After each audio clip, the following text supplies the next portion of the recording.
and I'm a criminal mastermind.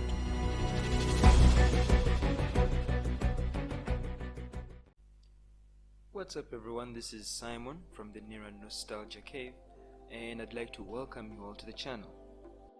Now, about 19 years ago, an Irish author named Eoin Colfer, I'm not entirely sure that I've said the name right, you try saying it yourself. I'm just going to call him Mr. Colfer. Now Mr. Colfer went ahead and wrote a book called Artemis Fowl, which is the one that this movie is based upon.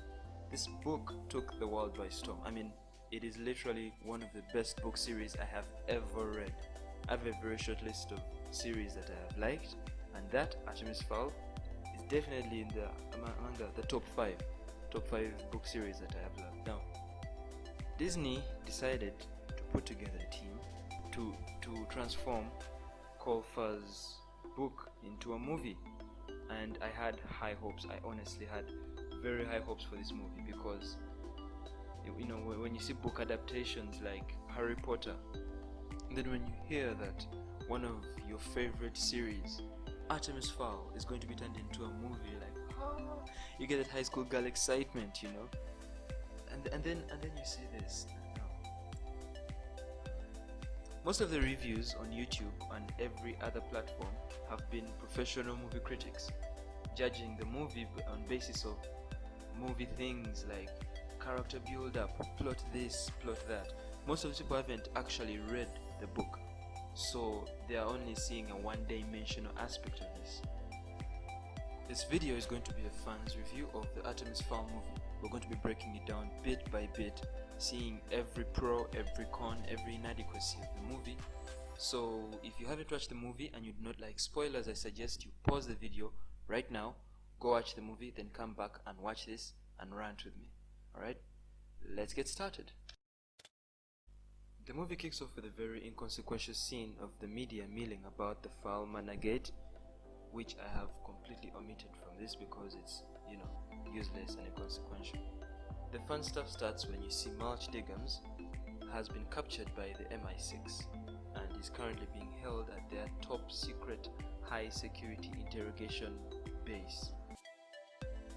So he's being interrogated by this guy, this dark silhouette, probably an agent, and he's being asked to tell them about the fowls. And essentially he's telling the story, which is the movie. He is narrating the entire movie to the MI6 for no apparent reason. In the end, though, it turns out that he has been sent there by Artemis to tell the MI6 about the Fowl family and the threat they pose, and to give them a little display of magic, if possible, so as to get them to be less interested in the Fowl family. There's completely zero logic there. I don't get it. Why would you send someone to tell an intelligence agency that you are very dangerous so that they can lose interest in you? Like, where's the logic there? Mulch Diggums, who is seeming to be the most interesting character in the movie, appears to have received a free haircut from his captors, these MI6 agents who have captured him for interrogation.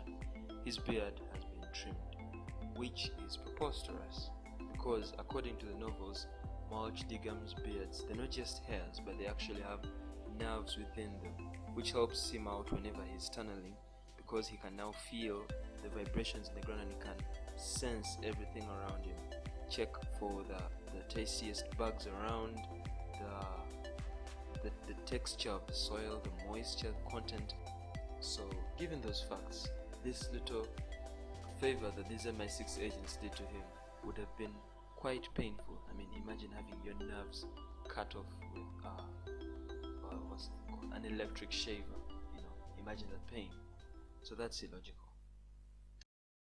When he was 7, he beat European chess champion Evan Khashoggi in 5 moves. When he was 9, he won the architectural competition to design the Dublin Opera House. When he was 10, he cloned a goat and named it Bruce. Weird choice, but he's an unusual kid.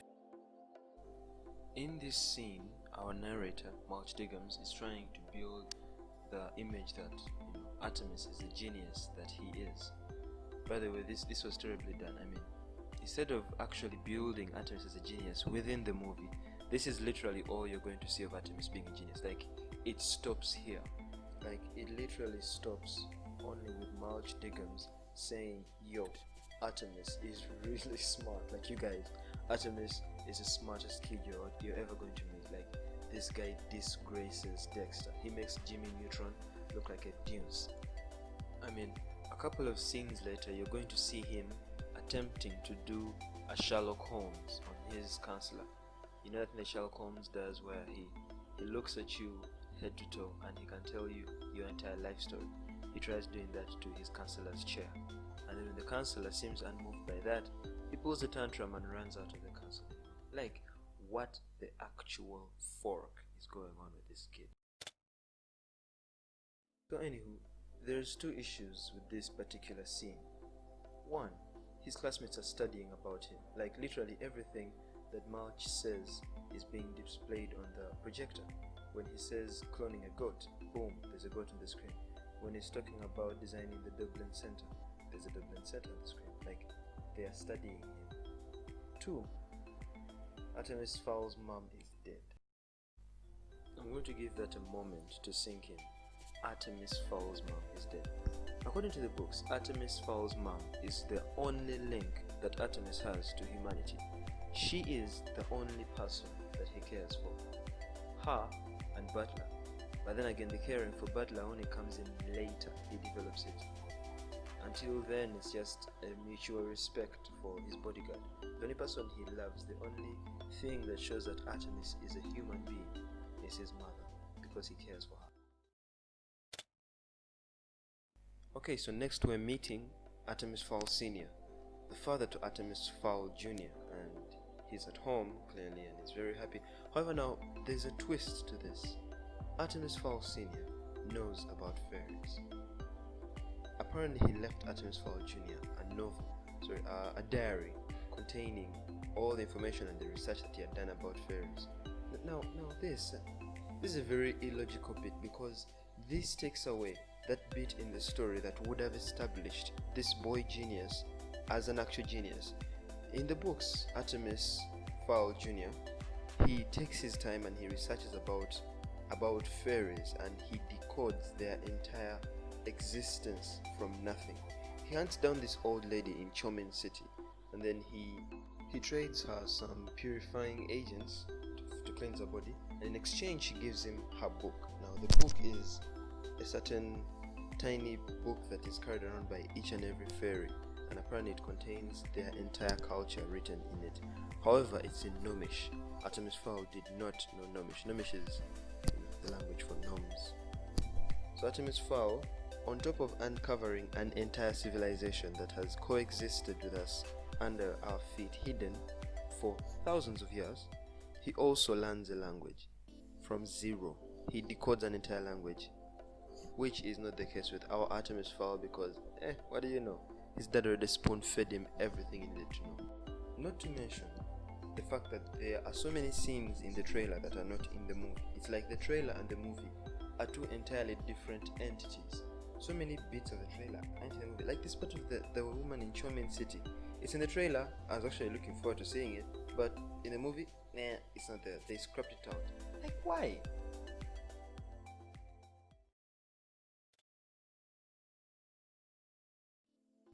And here we have our first view of Domovoy Butler, who is played by an actor called Noso Nozi.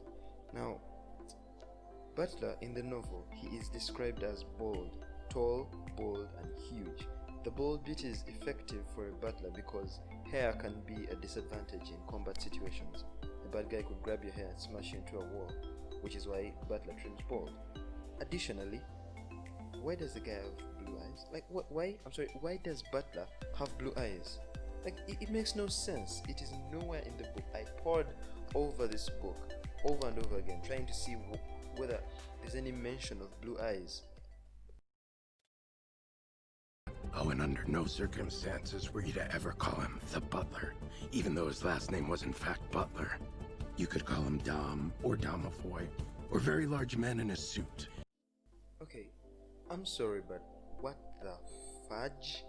What the actual flying fork? Like, this is the literal opposite of what it is in the book.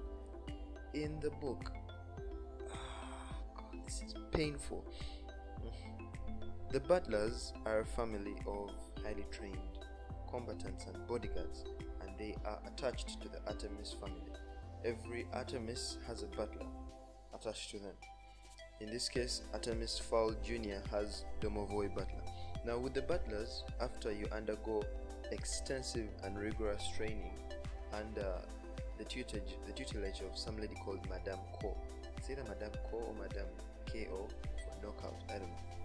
But once you finish and you graduate, then you literally lose your first name. The first name is buried and you're only known as butler. And in the entire underworld bodyguard ring, it is the butlers that are known. No one knows their first name. Actually, the whole first name thing is so sacred that later on, in a book called The Eternity Code, Artemis, his usual cockiness, gets them all in trouble, and Butler is hurt badly, like to death badly. As he is dying, he tells Artemis to look for his sister, and he tells her Domovoy needs her. Like he tells Artemis to relay these words, Domovoy needs you. And it's so serious that when Juliet heard the name Domovoy, she knew that, oh my god, this stuff must be really serious. I mean, he used his real name, the real name, and now here we are in the movie seeing March Diggums, of all people, of all the most filthy low-life things. March Diggums is using the name Domovoy.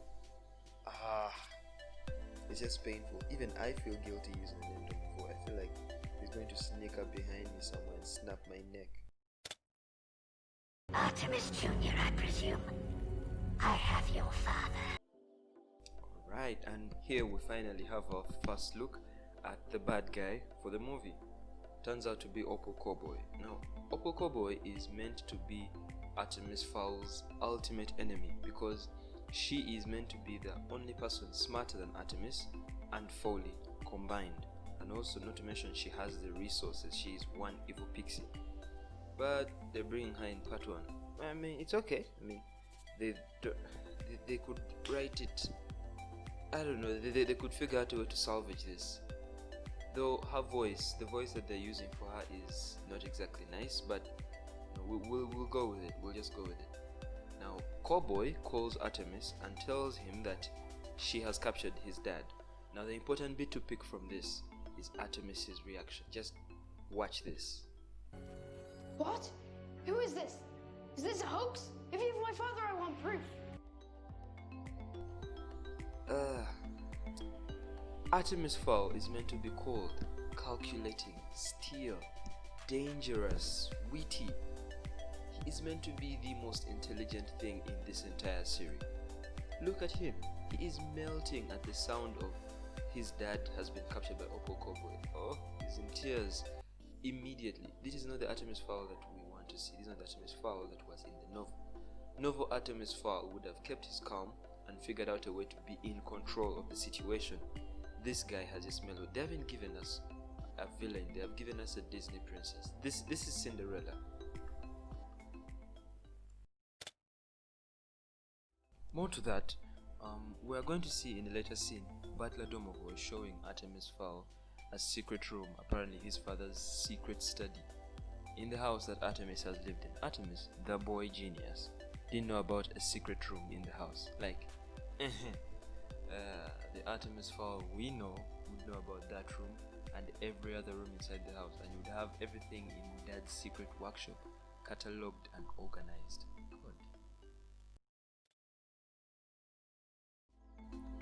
There's so much to talk about this movie, so many things to break down. When I was starting this video, I did not intend for it to be this long, so I'm going to split it into 2 parts. This is going to be part 1.